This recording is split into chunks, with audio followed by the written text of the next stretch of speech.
किसी दूसरे सब्जेक्ट के विद्यार्थी, आप बीए पढ़ रहे हैं तो मैं कोई दूसरा कोर्स कर रहा हूँ। तो सीखना हमारी आदत होनी चाहिए। और मैं तो ये कहता हूँ कि व्यक्ति आजीवन सीखते ही रहता है, व्यक्ति आजीवन सीखते रहता है। तो मुझे एक पंक्ति संस्कृत की जो शुरू से 8th क्लास में मुझे हमारे अध्यापक ने बताया था और मैंने उसका वाचन जब पुस्तक के माध्यम से किया तो मैं अभी भी उसको आत्मसात कर रखा है। वो ये है कि विद्या ददाति विनियम विनियात याति पात्रता और पात्रतात धनम प्राप्त होती।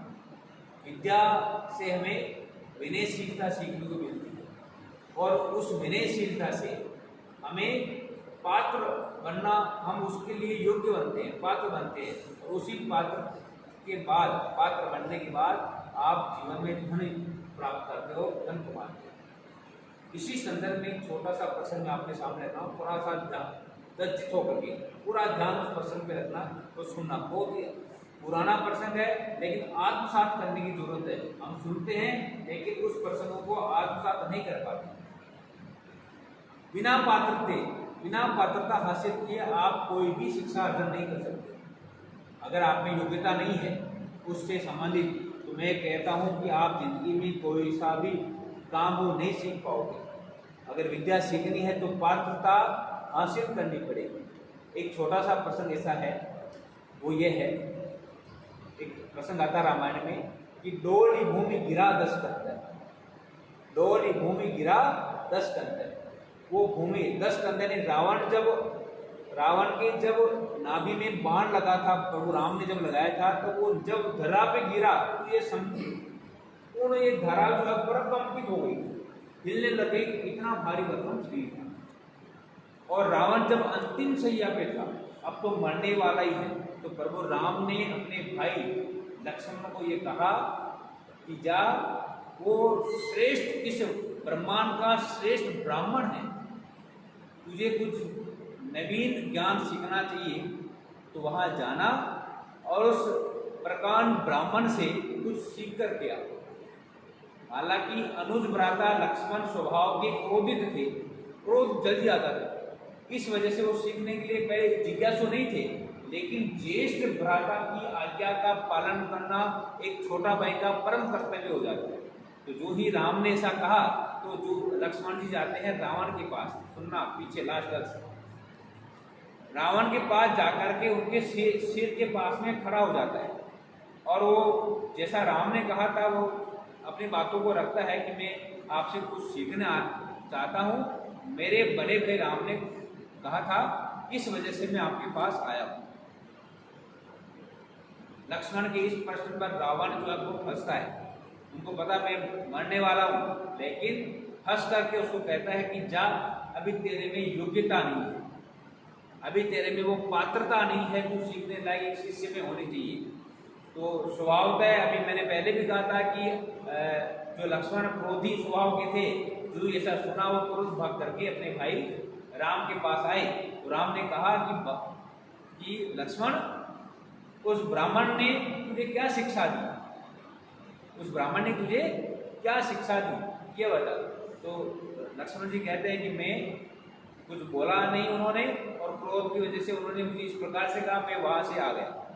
फिर राम ने पूछा तू खड़ा कहाँ हुआ था, राम ने पूछा कि तू खड़ा कहाँ हुआ था, तो लक्ष्मण ने कहा मैं उनके सिर के पास में जाके खड़ा हुआ। बस यही तो गलती कर दी, बस यही तो तूने गलती कर दी, तुझे पैरों के पास जाके शिक्षा अर्जन करनी चाहिए।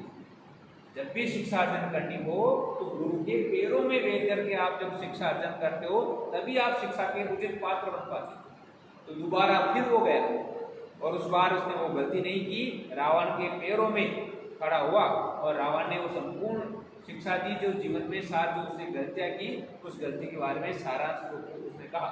अब जो कहा वो अपने अगली बार देखेंगे, लेकिन मैं कहना चाह रहा हूँ इस प्रश्न के माध्यम से, जिंदगी में यही नहीं, इस महाविद्यालय परिसर में नहीं, लाइफ में कभी भी आपको सीखना हो अपने माता पिता से, अपने बड़े भाई बहन से, अपने गुरु से, है ना, अपने ऐसे व्यक्ति से जिनको आप आदर्श मानते हो, जब सीखने की बात आती है तो आपको बिल्कुल पात्रता ग्रहण करनी है। अगर आप में ईगो है, अगर आप में बहुत ज़्यादा ईगो है तो आप उस स्थिति में आप कुछ भी नहीं सीख पाओगे। तो अहम दिमाग में नहीं होना चाहिए, गुरु का सानिध्य पा करके एक अपने आप को स्वभाव से निश्चल सरल मानते हुए, ऐसा मानते हुए मुझे कुछ भी नहीं पता है, मुझे कुछ भी नहीं आता है, बस अब जो भी सीखना है सामने व्यक्ति जो सिखा रहा है उससे सीखना है, इस प्रकार की पात्रता अपने दिमाग में ग्रहण कीजिए और फिर देखो किस प्रकार हम शिक्षा को जबरदस्त ग्रहण करते हैं। तो बिना पात्रता के आपको मैं फिर कह रहा हूँ कहीं पर भी ज्ञान नहीं मिलने वाला है। अगर ईगो लेके जाओगे, अगर अहम लेकर कक्षा में बैठोगे, ये तो मुझे ही आता है, ये सर पढ़ा है तो हमने पहले ही पढ़ लिया है, इस प्रकार की भावना के साथ अगर आप बैठते हो तो मैं कंफर्म कहता हूँ कि आप जिंदगी में कुछ भी सीख नहीं पाओगे। कितने ही बड़ा ज्ञानी है, आप में कितनी बड़ी नॉलेज है, लेकिन जब सीखने का भाव है और व्यक्ति आगे वाला जब सिखा रहा है तब आपके ज्ञान को बिल्कुल सुनने कीजिए और ये कोशिश ये कीजिए कि जो मुझे बताया जा रहा है उसको मैं जल्दी से जल्दी अपने मन में, अपने चित्त में आत्मसात कर सकता हूँ या आत्मसात कर सकूँ।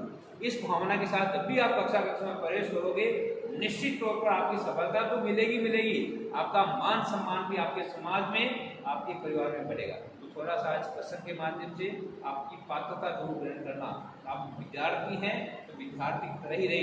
मैं भी कभी भी अपने आप को महसूस नहीं कराता हूँ, मैं भी आज भी अपने आप को एक विद्यार्थी मानता हूँ और विद्यार्थी भी हूँ। कहीं ना कहीं दूसरी जगह से मैं अभी अध्यापन कर रहा हूँ तो मैं विद्यार्थी हूँ। तो सीखने का भाव मेरे में है और जब भी सीखते हैं तो सामने वाले आदर्श को हम एक सम्मान के साथ देखते हैं, तभी हम कुछ सीख पाते हैं। ठीक है, जिंदगी में थोड़ा ध्यान रखना, अपने आप को कभी भी ऐसा पद ग्रहण मत करना कि मुझे सब कुछ आता है। ठीक है, इसी बात के साथ